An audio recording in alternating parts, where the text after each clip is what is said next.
രാഹുൽ മാങ്കൂട്ടത്തിനെതിരായ മൂന്നാമത്തെ ബലാത്സംഗ കേസിലെ അതിജീവിതയുടെ ശബ്ദ സന്ദേശം പുറത്ത്. ഫെനി നൈനാൻ പുറത്തുവിട്ട ചാറ്റുകൾ തന്നെ അധിക്ഷേപിക്കാനും ഇനിയും പരാതിക്കാർ വരുന്നത് തടയാനുമുള്ള ബോധപൂർവമായ ശ്രമം. 2024 മെയ് മാസത്തിലാണ് മിസ്കാരേജ് സംഭവിക്കുന്നത്. രാഹുൽ അങ്ങേറ്റം സ്ട്രെസ്സും ട്രോമയും തന്നതിന്റെ ഫലമായിരുന്നു ആ മിസ്കാരേജ് എന്നും അതിജീവിതയുടെ ശബ്ദ സന്ദേശത്തിൽ പറയുന്നു. എന്നെ അധിക്ഷേപിക്കണം, വ്യക്തിഹത്യ നടത്തണം, സ്ലട്ട് ഷെയിം ചെയ്യണം, സൈബർ ബുള്ളിയിങ് നടത്തണം. ഇനി മുന്നോട്ട് വരാനിരിക്കുന്ന കുട്ടികളെയും കുഞ്ഞുങ്ങളെയും സ്ത്രീകളെയും പെൺകുട്ടികളെയും എല്ലാവരെയും ഇതൊന്ന് കാണിച്ച് പേടിപ്പിക്കണം, നിശബ്ദതയിലാക്കണം എന്നുദ്ദേശിച്ചുകൊണ്ട് മാത്രം ഫെനി നൈനാൻ പുറത്തു വിട്ടിരുന്ന കുറച്ച് സ്ക്രീൻഷോട്ടുകളും പോസ്റ്ററുകളും വളരെ ലേറ്റായിട്ടാണ് ഞാൻ ശ്രദ്ധിക്കുന്നത്.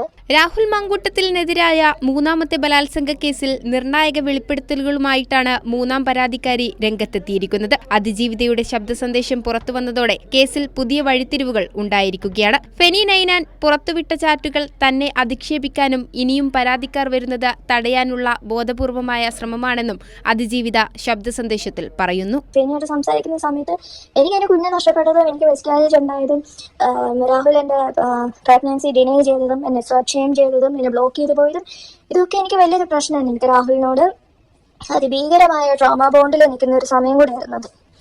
അപ്പോൾ ഫെനിയായിട്ട് ഈ കാര്യങ്ങളൊക്കെ സംസാരിച്ചപ്പോൾ ഫെനി എന്നെ വളരെ ആശ്വസിപ്പിച്ചു, എന്നെ കംഫർട്ടബിൾ ആക്കി. പോട്ടെ, സാരിയില്ല എന്നൊക്കെ പറഞ്ഞു, ഇതാരോടും ഇനി പറയരുത് എന്നെ അടുത്ത് ഫെനി പറഞ്ഞിട്ടുണ്ടായിരുന്നു. ചൂരൽമല ഫണ്ടിങ്ങുമായി ബന്ധപ്പെട്ട കൂപ്പൺ ചലഞ്ചിലൂടെയാണ് ഫെനിയെ പരിചയപ്പെടുന്നത്. രാഹുലിന് കോടികളുടെ ബാധ്യതയുണ്ടെന്ന് ഫെനി വിശ്വസിപ്പിച്ചിരുന്നതായും ഒരിക്കൽ സമരത്തിനിടെ ബ്രേക്ക്ഫാസ്റ്റ് കഴിക്കാൻ പോലും പണമില്ലെന്ന് പറഞ്ഞ് തന്നിൽ നിന്ന് പണം വാങ്ങിയതായും അതിജീവിത പറയുന്നു. ഇതൊക്കെ ഫെനിക്കറിയാം. ഫെനിന്റെ അടുത്ത് ഏറ്റവും കൂടുതൽ ചോദിച്ചിട്ടുള്ള ഒരു കാര്യം, നിങ്ങളുടെ ഹെൽത്ത് എങ്ങനെയുണ്ട്, നിങ്ങളുടെ ഹെൽത്ത് ഓക്കെ ആയോ? അവനറിയാം ഇതിന്റെ റീസൺ ഈ രാഹുലാണെന്നറിയാം. ഈ അറിയുന്ന ഫെനി തന്നെയാണ് ഇപ്പൊ എന്നെ പറ്റി പോസ്റ്റ് ഇട്ടിരിക്കുന്നത്. അല്ലെ പിന്നെ ഇവരെല്ലാരും ഒരേ കൂട്ടുകാരനെ ഇപ്പൊ രക്ഷിക്കേണ്ടത് അത്യാവശ്യമായതുകൊണ്ട് എനിക്കിത് അത്ഭുതമൊന്നും തോന്നുന്നില്ല. ഞാൻ വിചാരിച്ചിട്ടുണ്ട്, ഞാൻ നേരത്തെ റെസ്പോണ്ട് ചെയ്യുമായിരുന്നെങ്കിൽ എനിക്ക് മുന്നേ വന്ന 2 കുട്ടികൾക്കും ഈ അവസ്ഥ ഉണ്ടാവത്തില്ല എന്ന്.